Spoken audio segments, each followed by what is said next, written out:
అధికారంలోకి రావడానికి అవసరమైన 272 సీట్లు గెలుచుకోవడానికి సర్వశక్తులు ఒడ్డుతోంది భారతీయ జనతా పార్టీ. ఢిల్లీలో చక్రం తిప్పాలంటే ఉత్తరప్రదేశ్, బీహార్ రాష్ట్రాల్లో మెజారిటీ సీట్లు కైవసం చేసుకోవాల్సి ఉంటుంది. లోక్సభ ఎన్నికల నగారా మోగగానే ఇందుకు అనుగుణంగా పావులు కదిపింది బీజేపీ. మెజారిటీ సీట్లు కైవసం చేసుకోవడానికి వీలుగా పక్కా స్కెచ్ తయారు చేసుకుంది. ఎత్తుగడలు, వ్యూహాలతో ముందుకు సాగిపోతోంది. ఉత్తరప్రదేశ్లో మొత్తం లోక్సభ నియోజకవర్గాల సంఖ్య 80.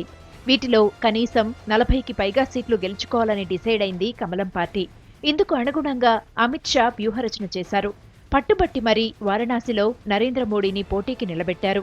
వారణాసి నుంచి మోడీ పోటీ చేయడం వల్ల ఆ ప్రభావం ఉత్తరప్రదేశ్తో పాటు బీహార్ రాష్ట్రంపై కూడా పడుతుందన్నది అమిత్ షా ప్లాన్. ఫలితంగా బీజేపీ అభ్యర్థుల గెలుపు అవకాశాలు మెరుగుపడతాయని లెక్కలు వేసుకున్నారు కమలనాథులు. ఉత్తరప్రదేశ్తో పోలిస్తే బీహార్ రాజకీయ పరిస్థితులు పూర్తిగా డిఫరెంట్. యూపీలో బీజేపీకి మొదటి నుంచి పట్టుంది. బలమైన నాయకులు ఉన్నారు. అమిత్ షా వంటి వ్యూహకర్త ఉన్నారు. క్రమశిక్షణ గల కార్యకర్తలు ఉన్నారు.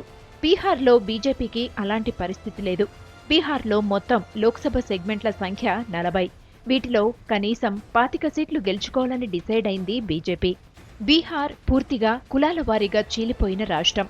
సిద్ధాంతాలు, రాద్ధాంతాల కంటే కులాల కుమ్ములాటలే ఎక్కువ. సామాజిక సమీకరణలు చాలా పవర్ఫుల్. యాదవులు, ముస్లిం మైనారిటీలు, కూర్మీలు, ఓబీసీలు ఈ సామాజిక వర్గాలే బీహార్లో పార్టీల తలరాతలను మారుస్తాయి. ఒకప్పుడు లాలూ ప్రసాద్ యాదవ్కు అండగా నిలిచిన యాదవ ఓటు బ్యాంకులో చీలికొచ్చింది. హోల్సేల్గా ఆర్జేడీకి యాదవ ఓట్లు పోలయ్యే సీన్ లేదు. అయితే ఎంతగా ఓటు బ్యాంకు చీలిపోయినా యాదవుల్లో మెజారిటీ వర్గం లాలూతోనే ఉంది. యాదవులే కాదు, జనాభాలో 30% ఉన్న ముస్లిం ఓటు బ్యాంకు కూడా చీలిపోయింది.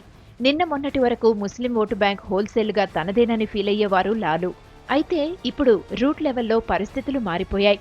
ముస్లింస్లో చాలా కొద్ది శాతమే ఇప్పటికీ లాలూతో ఉన్నారు. రాష్ట్రీయ జనతాదళ్కు జై కొడుతున్నారు. రాజకీయ సిద్ధాంతాలు, రాద్ధాంతాలు ఎలాగున్నా కూర్మీ ఓటు బ్యాంకు ఇప్పటికీ నితీష్ కుమార్కు అండగా ఉంది. నరేంద్ర మోడీని వ్యతిరేకించారన్న ఏకైక కారణంతో ముస్లింలలోని ఒక వర్గం నితీష్ నాయకత్వంలోని జేడీయూకు మద్దతు పలుకుతోంది.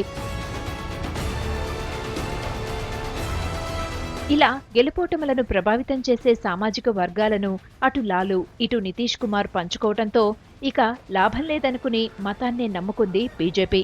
హిందుత్వ కార్డును బయటకు తీసింది. కుల రాజకీయాలను మత రాజకీయాలుగా మార్చడానికి పావులు కదిపింది. శోభాయాత్రలతో హిందువులను ఏకం చేసే కార్యక్రమాలకు శ్రీకారం చుట్టింది.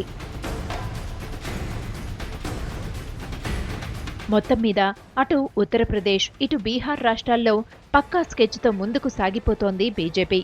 మెజారిటీ సీట్లు కైవసం చేసుకోవడానికి తీవ్రంగా శ్రమిస్తోంది.